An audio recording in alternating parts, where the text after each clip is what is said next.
with Federico when it comes to Kleros and what they're working on, which I personally think is amazing, but he'll tell you more about. Thank you, Joe. So there's a question we didn't ask. Who thinks that this blockchain thing is fundamentally a very big scam? So, because people think that because they have seen lots of ICOs, like raising millions and millions and delivering very little in terms of product, right? And so people see the token sales, but they don't see what people are building with that. So I'm going to show you one specific application of blockchain, in particular, into the legal industry. That's what I'm working on.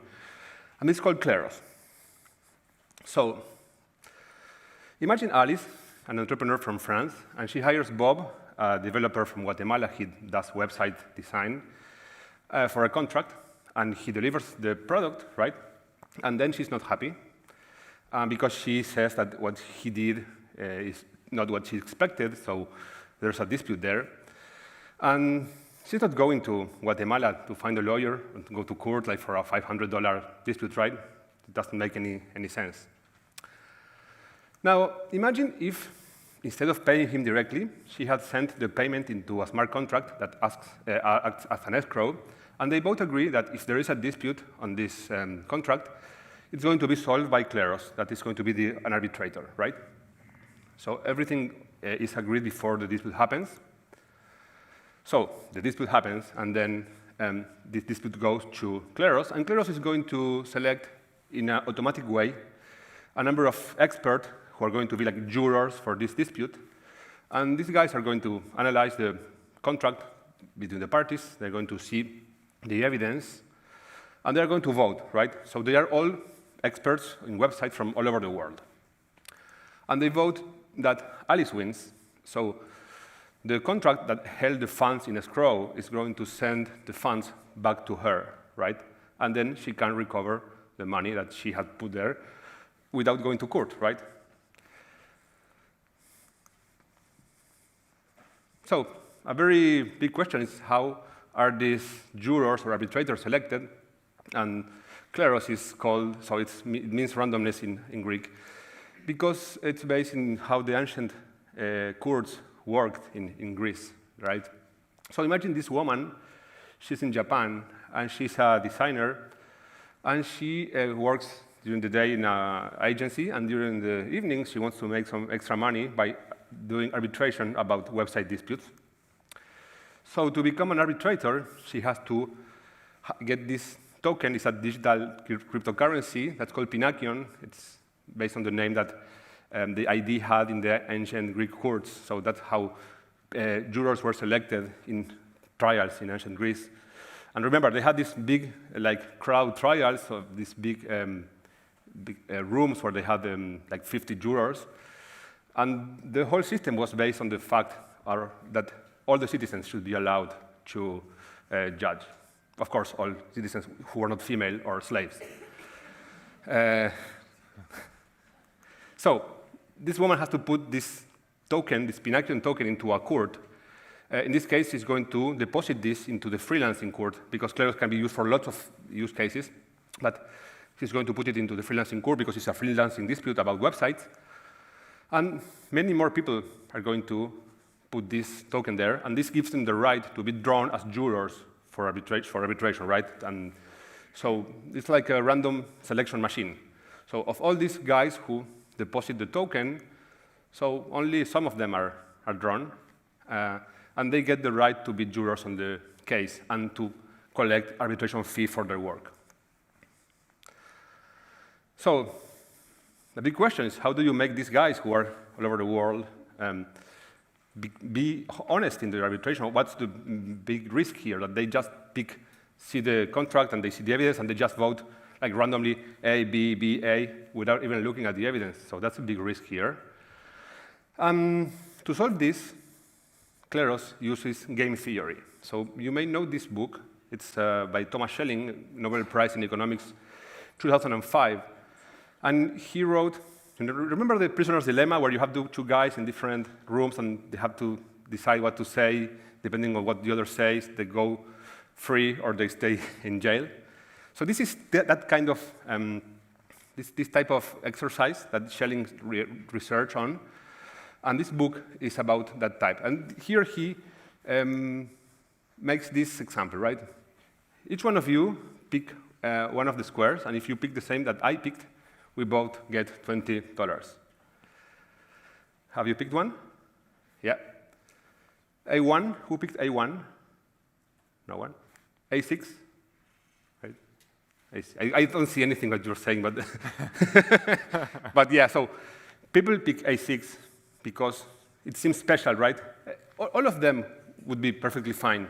But since you thought I would pick A6 because it's special, and I thought you would pick that one because you thought I would pick that one, then we coordinate to pick the same one, and we both win. Another example, pick one number, and I will pick, and we have to pick the same, and we both win. So anyone picked 1,000? Right. So see that when we are put into this type of games, in this type of scenario for decisions, we tend to coordinate in some ways, right? And this point that we chose independently from each other, because we couldn't communicate in the process, it's called the Schelling point. So it's the place where different people coordinate based on this decision scenario where they have to choose in an independent way. So if we apply the game theory logic of the Schelling point to arbitration, and we have all the jurors analyze the same piece of evidence, the same website, the same contract, and they are all experts in website development, and we reward those who vote as the others, as we did before, so we can expect that they will, each of them, vote for the true answer for this problem. Understand the logic behind this? And so, those who vote like the majority are going to be rewarded. Those who vote like the different from the majority, we can expect that they didn't do their job properly, that maybe they just voted randomly to collect money fast, and so they are going to be penalized by losing the token that they had deposited in the court, right? So, this is how Kleros tries to align the economic incentives of jurors for voting the truth. And so, on average, people trying to game the system by not taking a look at the evidence, they're going to, once they're going to vote like the majority and win.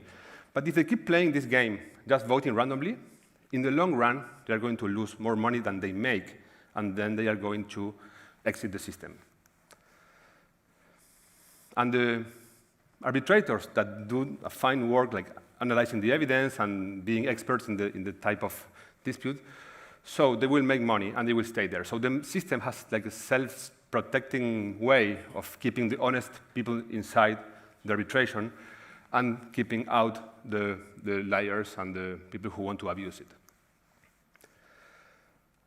So all this explanation that I'm guessing that it's not very common in law conferences, all this game theory, so this is called, it's part of a new field that's called crypto economics.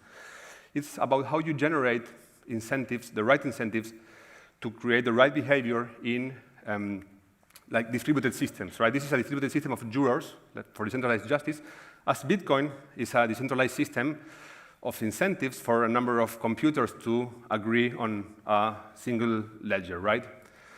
So you are going to hear a lot more of this crypto economic world in the time to come because it's going to start affecting different industries, in this case law, but many others as well. Use cases of Kleros, there are tons of them, mostly in the small claim like use cases. For example, e-commerce companies, they have lots of disputes, and they can use Kleros for arbitration cheaper and faster than what exists now. Parking violations, so imagine the government, so they take a picture of a car parked in the wrong place, and this goes to a tribunal of citizens, and they decide if the car was indeed parked in the wrong place or not, and that then applies a fine to the driver. Lots of small insurance claims about car crashes, who has to pay who was at fault here, insurance company A or insurance company B. So this can be solved cheaper and faster with Kleros.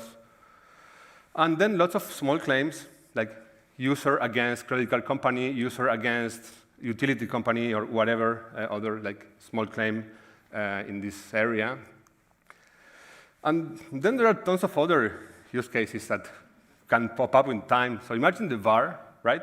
The VAR is not very different from this. Like you have some video that everyone can see, and now you have a referee that watches this and says it's penalty or not. Why not crowdsource the decision in the crowd, right? I guess it would make a better job. Like, so you can't bribe like 5,000 people, right? And you know, it's not maybe the lowest hanging fruit, but it's something that is within the possibilities in the midterm, I think. So basically, Kleros is a protocol, a network of jurors and of incentives. And then on top of Kleros, there's going to be a lot of companies being built. Like you have now you have the Bitcoin protocol, and on top of that, you have like wallets like Coinbase or others. So imagine Kleros being a protocol, and on top of that, someone will build a company for travel disputes, another for e-gaming disputes, insurance, and whatever. And they all use Kleros as protocol for having the incentive for jurors.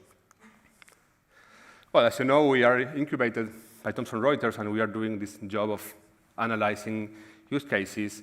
And I am really looking forward to hearing from you. Like, I'm going to be around all day, so if you think you have cases for this, because we don't even know which are the use cases for Kleros. We know some of them, but there are tons, right? So we are doing, Thomson Reuters, this very thorough job of analyzing all the areas where Kleros can bring solutions for dispute resolution. And then I think that's it. So thank you.